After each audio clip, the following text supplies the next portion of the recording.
3, 2, 1.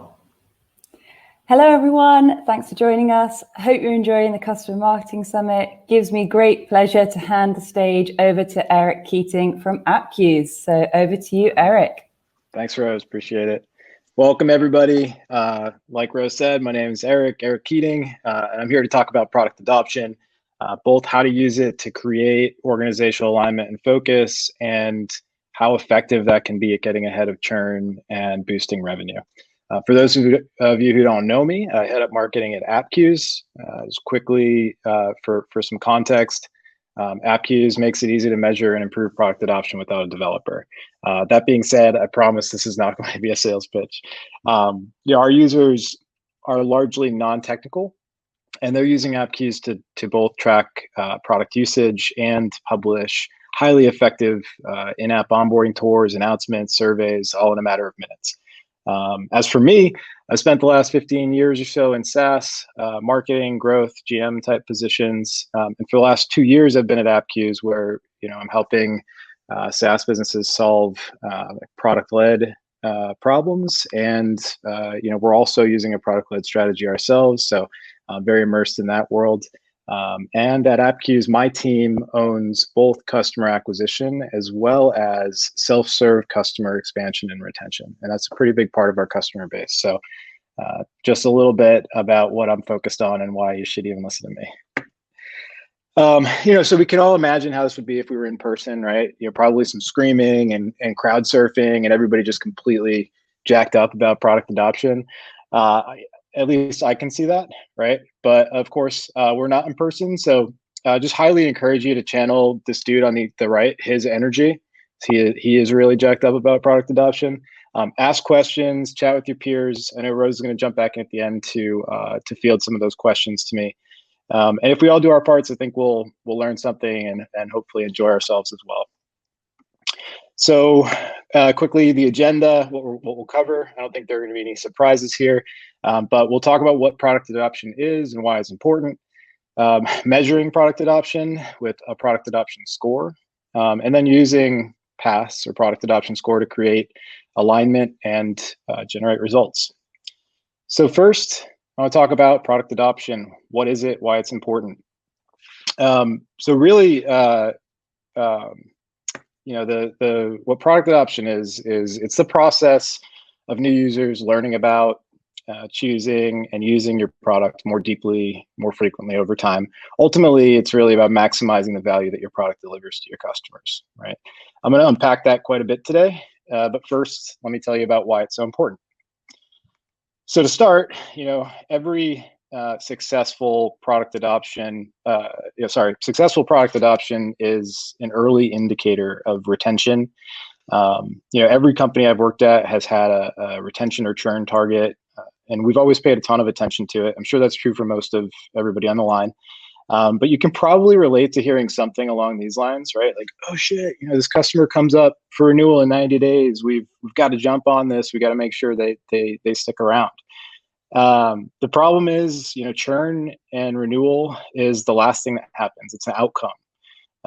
So, while you may be able to save an at-risk customer with 90 days of intense focus and everybody jumping in, it's not a sustainable or scalable approach. And I'm sure, we'd all like to avoid that, right? And successful product adoption also drives expansion revenue. I can't imagine, everybody in the audience must be thinking more about net retention today than they ever have, right? Upgrade and expansion revenue are so important. And, similarly to the retention side, you've probably heard something like, we need to boost expansion revenue this month, right? We're behind. Let's run a campaign. We'll try to sell this add-on to as many customers as we can. Again, it's just totally reactive, unscalable, often requires a ton of work, pulling data, manual outreach, et cetera. And there's a lot working against us with those churn and retention targets. I'm sure you're all sick of seeing this, but just for dramatic effect, I'll look at the latest MarTech 5000, which I think is actually 8,000 in the most recent version. This is just marketing technology, right? There's just more competition than ever. And the cost of switching to a new vendor is lower than it's ever been. And we're seeing that across the board, right? Like look at these 8-week retention stats. I think these came from a mixed panel report. Average retention rates are super low. And for many of us, they're declining, right? And then in addition to that, make matters worse, buyer preferences are evolving, right? You get higher standards for product experiences. There's more consumer-like expectations, strong preference for self-service, and those preferences are driving shifts in go-to-market strategies, right? Think about how much the role of digital products has changed. This, obviously, I think we've all moved on from the funnel, but just to communicate this point, I'm using a funnel. In the old ways, you've got this whole process before users started using your product. Now it's way more common for people to be starting a trial using your product, or maybe it's a freemium version of your product before they decide to buy, without having talked to anybody at your organization. So you can kind of, if you look at it this way, it's pretty easy to see just how much more important it is to show the value of your product quickly and ensure users are adopting it early on, right? And so all that being said, yeah, I'm here to tell you that aligning on product adoption is the best way to get ahead of churn and boost revenue. It's not the only way, and it shouldn't be the only way, but it is very effective, and I think it's one of the most effective ways to do it, right? You've got users who are more invested in your product more ingrained in their day-to-day. That's not only going to help maximize the value you're delivering, it's also going to create happier and more satisfied customers, right? And it's going to be a lot easier to justify the renewal when it comes to that time. In addition to that, it's going to be more difficult to switch to another product, right? If you're improving product adoption, users are going to be more receptive to expanding, and if you've got product packaging and pricing set up the right way, more likely to run into paywalls, which is going to create more revenue opportunities. So, this is the point I want you to take away from today, and I'm going to tell you about how to do this over the next few slides. Before we do, just to make clear, product adoption is not a goal that you can achieve, right? Your product's always changing, introducing new features, maybe you're refreshing your UI, your customers' needs are evolving. So it's not something you can like check the box and say it's done, but it can be observed, measured, and improved. And that is what we're going to talk about now, the product adoption score. So product adoption score, it's a metric used to understand and measure customers' adoption of your product relative to kind of the ideal state.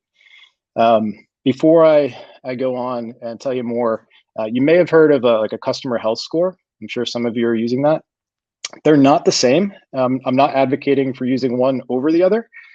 Just customer health score usually takes into consideration more qualitative data about the business, right? Each of your customers' businesses, like has a champion recently left the organization or something like that. And while that can be great to inform actions for customer success or sales, there's usually not a whole lot that like marketing or the company at large can do with that information. So PAST really focuses on hard numbers and very clear actions that you can take. So let's talk about like how a product adoption score breaks down and how you can create one. So the key is going to be identifying behaviors and usage patterns that correlate with retention. Right, so kind of 4 steps here, and I'll talk a little bit about how to simplify this. But first, you want to start by identifying your best retained customers. Right, don't rely on contract value or case studies or even NPS. Here, you want to look at retention rates. So which customers have retained best? We started, when we did this, we started looking at the correlation between NPS and retention and found that there was very little, if any, which is really interesting. So just something to note there, right? Once you've identified that group, take note of the behaviors and usage patterns that they have in common, right? Which features are they using? How often are they logging in? There's all sorts of ways you can look at it, but you want to figure out what those very well-retained customers have in common. Once you've done that, you want to check for and remove bias, right? Survivorship bias is going to be common here. So you want to compare whatever patterns you identify against other current and churn customers. Do maybe a regression analysis. And by the way, we had our business intelligence and ops teams helping with this, right? This wasn't something we did in the silo. This is often a company-wide initiative. And then lastly, hone in on the strongest correlations and use that to design your scoring model, right? So You're going to want to figure out, like, it may be that the best retained customers are using XYZ features, but that everybody else is using XYZ features too. So there's not actually a unique correlation with retention. So through checking for bias, you want to just find out that, and then each of these behaviors and patterns will have different strengths of correlation, right? So there'll be kind of some weighting you'll apply to each of the levers. And I'm going to break this down and make it a little easier to digest over the next couple of slides. But before I do that, just some common challenges. You may be thinking right out of the gate, like, oh man, I don't have enough data, not enough sample size. Maybe you've got a small customer base or you're new to market. You might be serving kind of a wide variety of unique users. Maybe you have 10 different personas who are all using your product in pretty unique ways. That can make it more challenging. Maybe you have limited availability or access to product usage data. Your data's a mess. It's also, it requires some ongoing maintenance, so there's some resource challenges. But if you're feeling like you're going to run into any of those challenges, start by making a few assumptions. It's okay to do that, as long as you do your best to validate those assumptions up front, and then again and again over time.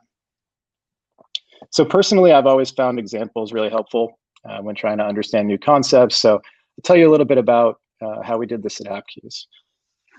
So first, like I said, we identified those behaviors and usage patterns that would drive our product adoption score. And then we decided to start with a pretty simple binary plus weights approach to our model. 2 examples. So we found that AppQues customers who were showing over a certain percentage of their users content in app stuck around longer, right? So I know what that percentage is. It's just proprietary, so I'm not saying it, but if customers showed AppQues content to over X% of their users, we knew that they were more likely to stick around. Another was NPS surveys. We found that customers who used NPS to field use AppQues to field in-app NPS surveys retain better. And that was true regardless of how many users the customers had. So in both of these scenarios, we just went with binary. If they're over X% utilization, 1. If under, 0. Are they showing NPS surveys with AppQues? Yes, 1. No, 0. From there, once we nailed the levers and the initial binary scoring, we knew we needed to apply some different weights, like I said. And those were based on how strongly and uniquely each one of these correlated with retention. So as you can see, you got the yes, no binary column, and then a coefficient column for weighting, which then produces each piece of the total score and ultimately adds up to the total score. We tried a few different versions of this up front, found one that worked best. We've iterated on it a few times, but this was an early version. And then once we did that, we exposed it to the company and worked it into our OGSM, which is very similar to OKRs for those of you who don't know it. So that's kind of the science of it. This is probably the most interesting part for those of you in customer marketing, product marketing roles. How do you actually put this into action? So you've got this total product adoption score, right? That's really helpful, but the magic isn't in the total score itself. It's in the inputs.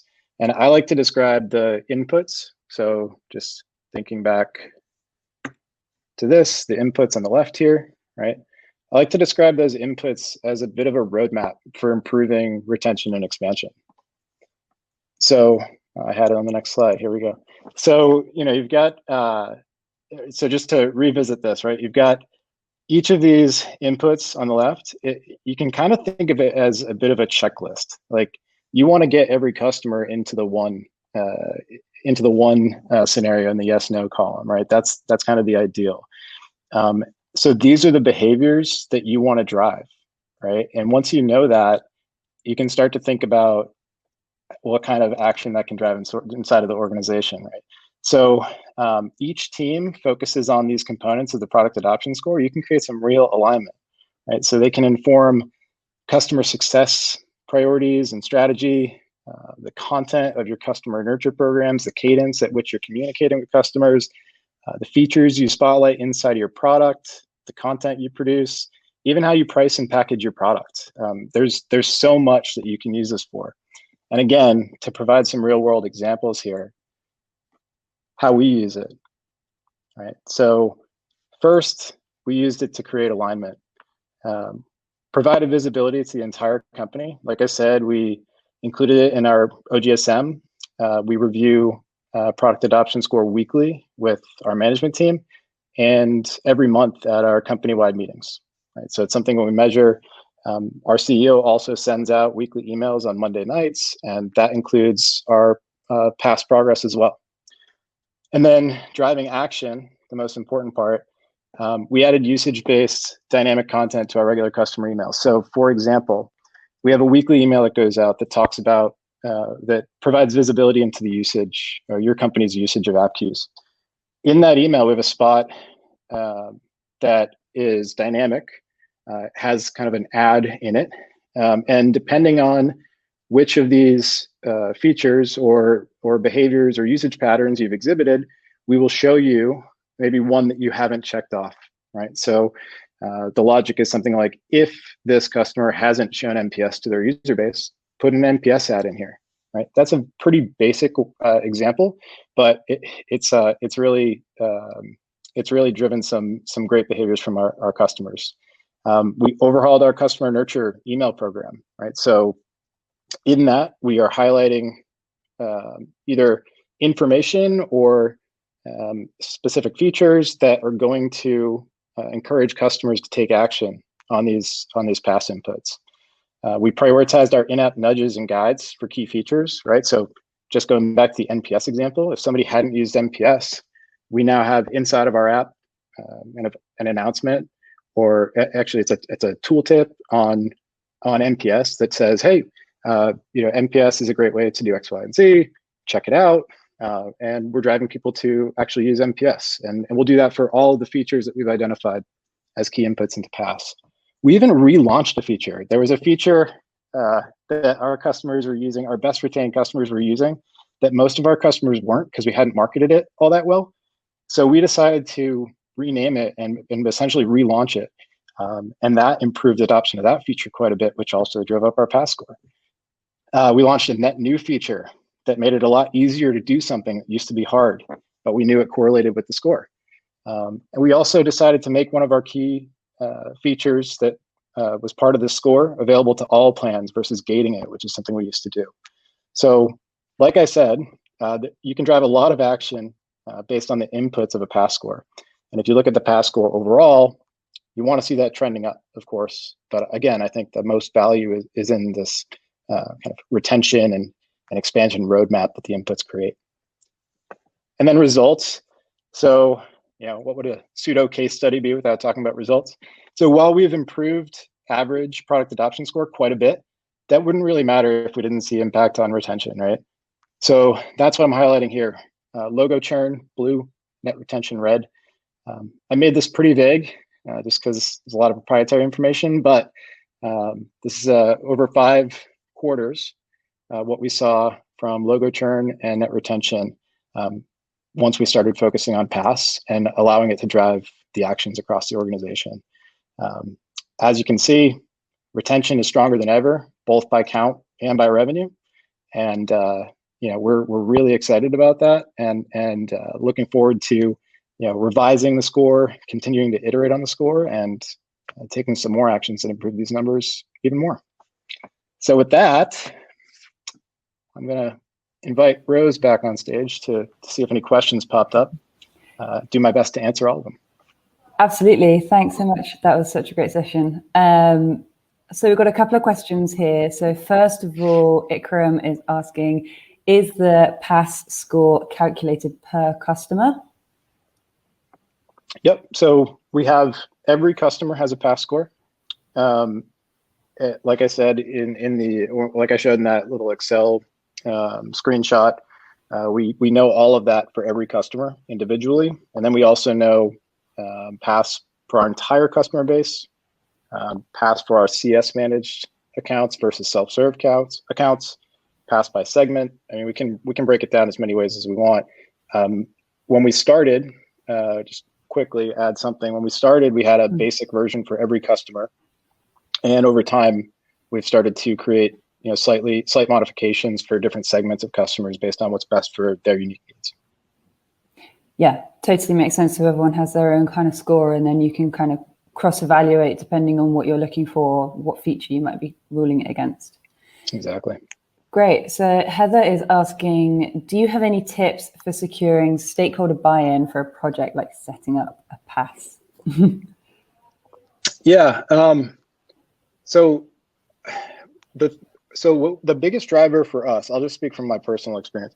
The biggest driver for us was we were trying to improve retention and expansion, and we were very much in the scenario I showed earlier, right? Where we were like, okay, this customer comes up for renewal soon. We've got a ton of month-to-month customers, but we have some on annual contracts. But regardless, right? We're like, okay, this customer comes up for renewal in 60, 90 days. What can we do to get them in better shape? And it was just so frustrating to be having those conversations. It's not unique to AppQs. I've had these conversations everywhere, right? And I'm sure a lot of you all have as well. But we knew that it wasn't about the last 60, 90 days. It was really much more about the first like 3 to 6 months and what that experience was like. And so we were like, okay, well, what can we do in the first 3 to 6 months to improve retention? And we didn't have a clear answer, right? And so once we started to go down this path, we had a lot clearer of an answer. So I think if your company is in this position where you're trying to save accounts versus being really proactive up front and being scientific about how you get them to a state of happiness and high likelihood to retain, I think if you can just kind of pitch it that way, we're going to have a roadmap of what to do in the first 3, 6, 9 months to avoid getting into these situations where we have to save accounts all the time. I think that's kind of the best motivator. If that's true and you can highlight that problem, that's a good place to start. Absolutely. So next question is from Meredith, and she's asking, how many iterations on your pass score have you gone through / how many do you expect to go through? So I don't know if it's not specific iterations. We review, so our management team gets together quarterly. We do quarterly business reviews, and we discuss it every quarter. There have been quarters where we haven't made changes, and there have been quarters where we have. Sometimes we even make slight tweaks in the middle of a quarter. So it's not really like specific number of iterations, but I would say as long as your product continues to evolve and as long as your customer base continues to evolve, there should be no limit on the iterations, right? It should always be, if you're going to use this score and the components of the score to measure your company's progress and you drive action across the organization, you have to continually validate and improve the way you're measuring it. Yeah, absolutely. So Tanvi is asking, when you say you review the pass score on a weekly basis, scrolling back up.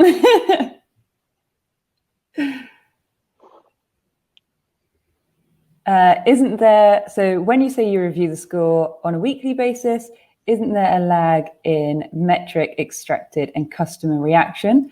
Would it be better to review such a metric per month? Yeah. So when I say weekly, we're not doing deep dives on it on a weekly basis, right? That seems like a little overboard. But we have an executive dashboard that we've set up in Looker. It includes everything from leads and pipeline to churn targets, et cetera, right? Like everything, mean time to resolution for engineering. It's an executive dashboard, but Pass is at the top of it. We scroll through it. If anything catches our eye, I think we have the beach test, which is like, all right, if you were on vacation on a beach and you saw this in the dashboard, you would get up and call somebody. Like that's the test. So on a weekly basis, we're looking at it, we're scrolling through, and we're only really discussing it in detail if something catches our eye or something's concerning. On a monthly basis, we go a little bit deeper. On a quarterly basis, we go deep. Yeah, totally makes sense.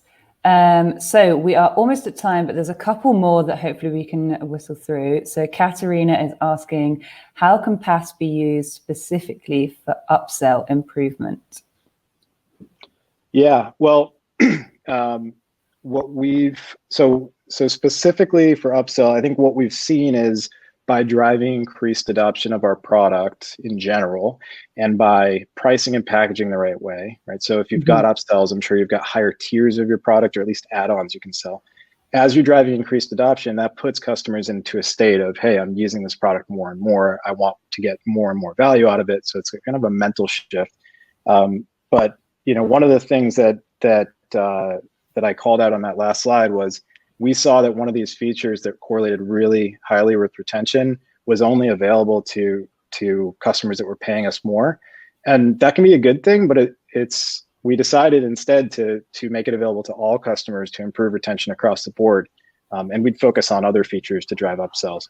I know that wasn't a super direct answer. I hope that's helpful in terms of kind of how you can think about it fitting into upselling. Definitely. And I can see there's a few more comments and questions. I'm just going to ask one more, but I would also love you to close out with kind of where people can get in touch as well. So maybe I'll ask this one question, then you can go into details on that. Yeah, absolutely. So is there any place where we can get a standard set of inputs or see a kind of best practice model, and also a little bit more on how the coefficient column is calculated, which might be quite broad to kind of answer off the cuff, but yeah. Yeah. I don't think there's any one way to put together this model. Every product is so different, and your customers are so different than ours. And I'm going to create some more content about this, and when I do, I'll share it in the PMA Slack group. But I would say there's no one way to do this, and there's really no template, unfortunately. It's all about your individual product and your customers. The second part of the question, coefficients. It's just about like how strongly each of these components correlate with retention, right? So like I said earlier, you might have every one of these well-retained customers is using feature X, Y, and Z, but your entire customer base is too. So it's really not that interesting to focus on. But if the best customers are using features X, Y, Z, and the rest of your customer base is using X and Y, then Z correlates really strongly, right? I'm way oversimplifying it, but it's essentially how strong is the correlation? How much weight should you give this individual action versus having, in ours, there are six inputs. Not all 6 are equal, right? Yeah, no, of course. Amazing. So yeah, for all these kind of follow-up questions and connecting about next steps or further information, where's the best place to get in touch? Yeah, connect to me on LinkedIn, Eric Keating. That's my name right in front of you. Or feel free to send me an email. It's eric@appcues.com. Happy to reply. Amazing. Thank you so much. So yeah, I will add that to the comment section as well, so people can follow up directly. But yeah, excellent session, Eric. And awesome. All the best. Thank you. Thanks, everybody. Take care.